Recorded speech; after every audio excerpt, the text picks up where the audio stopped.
प्रधानाचार्य एवं दूर दराज से आए हुए ग्रामवासियों, बड़े एवं छोटे भाइयों और बहनों और मेरे मित्रों, आप सभी को मेरा नमस्कार।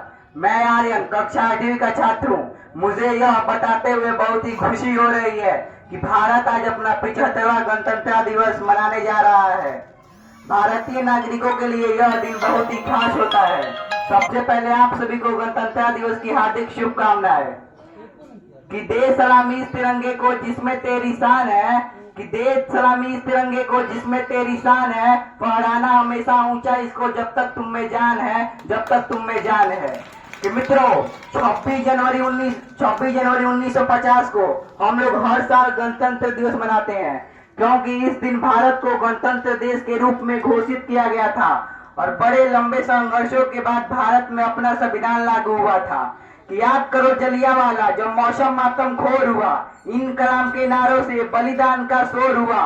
कि कौन सजा देता डायर को, शासन ही हत्यारा था, तब हमारे उधम सिंह ने लंदन जाकर मारा था। 15 अगस्त 1947 को हमारा देश आजाद हुआ था। ये आजादी हमें विरासत में नहीं मिली थी। इस आजादी को हमारे हाथों में लाने के लिए न जाने कितने वीरों और स्वतंत्रता सेनानियों ने अपना बलिदान दिया, तब जाकर आजादी हमें प्राप्त हुई है। आजादी के 2.5 साल बाद 26 जनवरी 1950 को हमारे देश में संविधान लागू हुआ था। भारत में गणतंत्र दिवस एक ऐतिहासिक पर्व में महत्वपूर्ण है। हमारे देश के वीरों और स्वतंत्रता सेनानी के बड़े संघर्ष के बाद भारत में अपना संविधान लागू हुआ। कि जो उठेगी वतन के खिलाफ, काट देंगे उस जुबान को, डालेंगे तिरंगा अंदर और निकाल देंगे उसकी जान को। किसी की मां ने ऐसा दूध नहीं पिलाया जो मिटा सकेगा हिंदुस्तान को। आजादी का असली महत्व, आजादी का असली महत्व वही समझ सकता है जिसने कभी गुलामी की हो। हम आप बड़े ही सौभाग्यशाली हैं जो हमारा जन्म स्वतंत्र भारत में हुआ है। यूं तो आजादी की लौ 1857 में लग चुकी थी, लेकिन जो कि वर्षाल बनकर 1947 में हमारे देश को आजाद करवाई।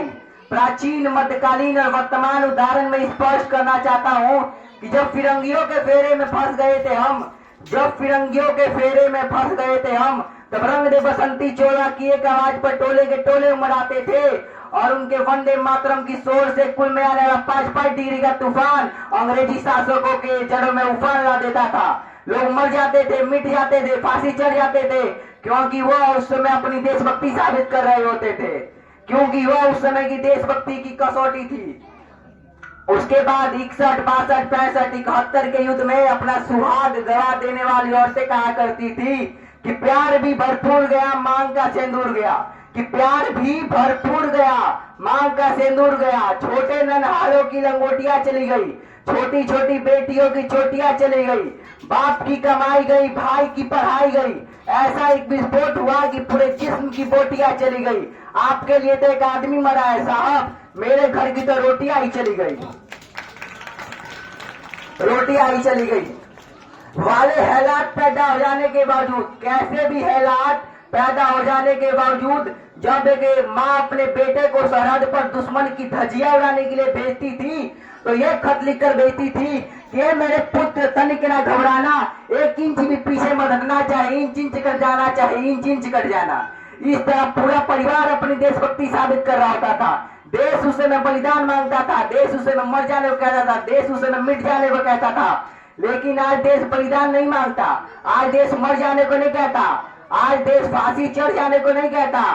परंतु मेरे हिसाब से तो जो व्यक्ति अपना काम पूरी ईमानदारी, मेहनत, लगन से करे, वही सबसे बड़ी देशभक्ति है और वही सबसे बड़ा राष्ट्र प्रेम है। कि तुम गोली चलाओ हम सीने पर खाएंगे, तुम एक सर काटोगे यहाँ 10 सर उठाएंगे।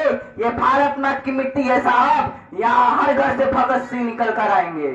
कि मैं नहीं मानता कि व्हाट्सएप, फेसबुक, इंस्टा, कि मैं नहीं मानता कि व्हाट्सएप, फेसबुक, इंस्टा के डीपी को तिरंगे से रंग देना ही देशभक्ति है। आप लोग कहेंगे कि 15 अगस्त, 26 जनवरी को हाथ में तिरंगा ले लेना ही देशभक्ति है, तो मैं आपसे पूछना चाहूंगा कि गरीब का बच्चा ट्रैफिक की छांव में नंगे पांव में ये तिरंगे बेच रहा होता है, तो ये क्या उसकी देशभक्ति होती है? नहीं साहब, ये उसकी देशभक्ति नहीं, यह उसकी पेट की शक्ति होती है जो उसे ये सब करने पे मजबूर कर देती है। कि कहते हैं ना कि ना मस्जिद को जानते हैं ना शिवालयों को जानते हैं, कि ना मस्जिद को जानते हैं, ना शिवालों को जानते हैं, जो पेट के भूखे होते हैं सिर्फ खाने के निवालों को जानते हैं।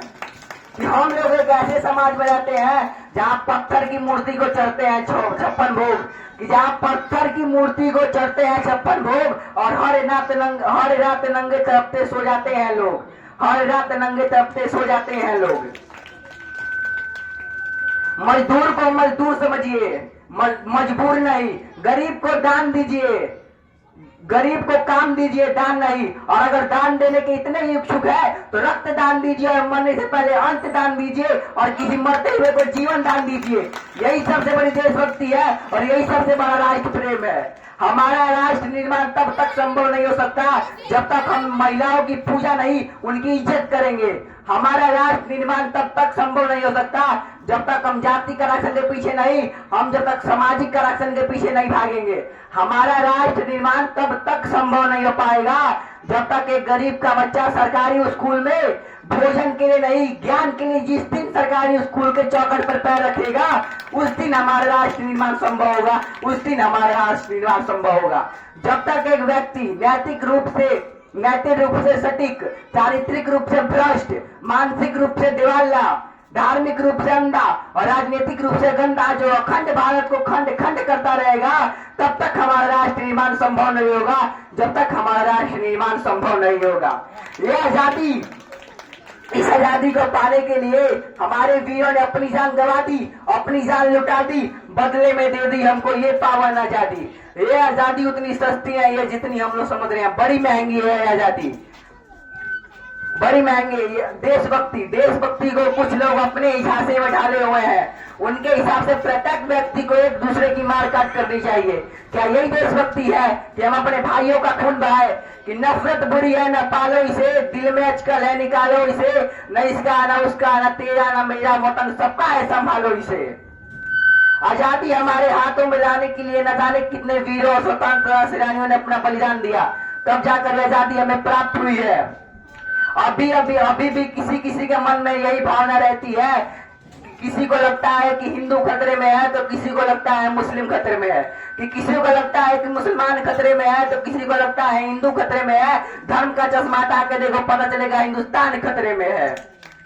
दोस्तों, इस धरती पर न जाने कितने वीरों और स्वतंत्रता सेनानियों ने जन्म लिया। एक बात के जरिए बताना चाहूंगा कि -5 डिग्री सेल्सियस, कि 5 डिग्री सेल्सियस एक ऐसा तापमान है जिसपे हम आप घर से बाहर नहीं निकल सकते हैं। 0 डिग्री सेल्सियस पर पानी जम जाता है। आपको सुनकर अचंभित होगे कि -18 डिग्री सेल्सियस, शब्द पर गौर करिएगा कि -18 डिग्री सेल्सियस पर हमारे देश का जवान हमारी रक्षा के लिए मौत के द्वार पर खड़ा रहता है। जब सुखदेव को फांसी होने वाली थी तब उसकी माँ उसके पास गई। उसकी माँ ने पूछा, बेटा तुम मुझे इतनी जल्दी छोड़ के जा रहे हो? जानकारी के लिए बता दें कि सुखदेव को मात्र 33 वर्ष की उम्र में फांसी की सजा सुनाई दे दी गई थी। अपनी माँ की बात सुनकर सुखदेव ने कहा कि ये माँ मुझे आज जाने देकर लाखों करोड़ों सुखदेव पैदा होंगे जो कि हुए, जिनके बदौलत हम इस स्वतंत्र भारत में सांस लेने का सौभाग्य प्राप्त कर रहे हैं। कि हम लोग 26 जनवरी 1950 को हर साल गणतंत्र दिवस मनाते हैं। गणतंत्र का अर्थ होता है कि देश में रहने वाले लोगों को अपने प्रतिनिधियों में से किसी को राजनीतिक नेता के रूप में चुनना। इस देश में राष्ट्र वीरों और स्वतंत्रता सेनानियों का बड़ा ही बलिदान है, तब जाकर आजादी हमें प्राप्त हुई है। कि एक सैनिक जब सरहद पर गोली खाता है तो कहता है कि मैं किसी कचरे की ढेर को महकता छोड़ाया हूँ, मैं अपनी छोटी सी चिड़िया को चहकता छोड़ाया हूँ, कि मैं किसी कचरे की ढेर को महकता छोड़ाया हूँ, मैं अपनी छोटी सी चिड़िया को चहकता छोड़ाया हूँ। ए भारत माँ मुझे अपने गले से लगा ले, मैं अपनी माँ की गोद को तरसता छोड़ाया हूँ, तरसता छोड़ाया हूँ। जय भारत, जय एमपीएस। बहुत बहुत धन्यवाद।